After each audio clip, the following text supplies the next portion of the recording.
Have you ever felt like you're disappearing while everyone around you keeps asking for more? Jacob knew that feeling all too well. Every evening, he was there for anyone who needed him, neighbors, friends, strangers. But slowly, without realizing it, he was vanishing from his own life. Until one stormy night, everything he ignored came crashing down. Jacob was the kind of person everyone relied on. If a neighbor needed help fixing a leaky roof, he'd climb up without hesitation. If someone needed a ride or a hand carrying groceries, he'd drop everything. His generosity became legendary in his quiet little neighborhood. But there was a cost. Inside, his own home was a mess.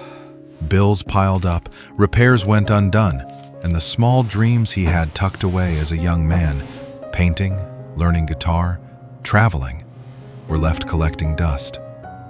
He barely noticed the passing of time, caught in a cycle of constant giving. Even his friends often joked, "Jacob, you're basically living everyone else's life." He laughed, never questioning it. Deep down, he thought helping others defined him. He didn't see that he was slowly losing himself. One evening, the skies darkened with an unexpected storm. Rain poured relentlessly, wind howled, and lightning split the sky. Jacob's house, neglected for years, suffered severe damage. Roof leaks, flooding in the basement, broken windows. And when he reached out for help, no one was available. Neighbors were busy with their own lives. Friends had plans. Even those he had helped countless times had other priorities. In that moment, Jacob realized the truth. He had spent years pouring himself into everyone else, leaving nothing for himself. Sitting alone in the pouring rain, soaked and defeated, he felt the weight of every favor, every errand, every sacrifice. His body ached, his heart sank, and for the first time, he asked himself the question he had avoided for years. Who am I helping if I have nothing left? It wasn't just the house, it was his life that was in disrepair. He remembered a phrase his grandfather once told him. "You cannot pour from an empty cup, Jacob. Take care of yourself first, and you'll have more to give." At the time, he had nodded and forgotten. Now, it hit him like a lightning strike. The storm passed, leaving a trail of chaos, but Jacob didn't see it as the end. He saw it as a wake-up call. He began small, fixing the broken window, cleaning the basement, organizing his finances. Each repair was symbolic, a reminder that his life mattered too.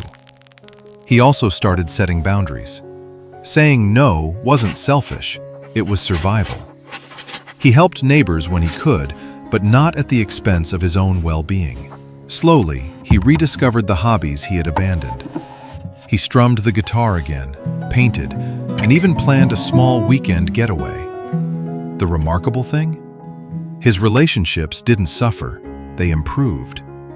People respected him more because he respected himself first. He learned that true generosity comes not from endless availability, but from being present, grounded, and whole. Jacob's story teaches us one simple truth. You cannot give your life away and expect it to thrive. Boundaries aren't selfish, they are survival. Caring for yourself is not optional, it's necessary.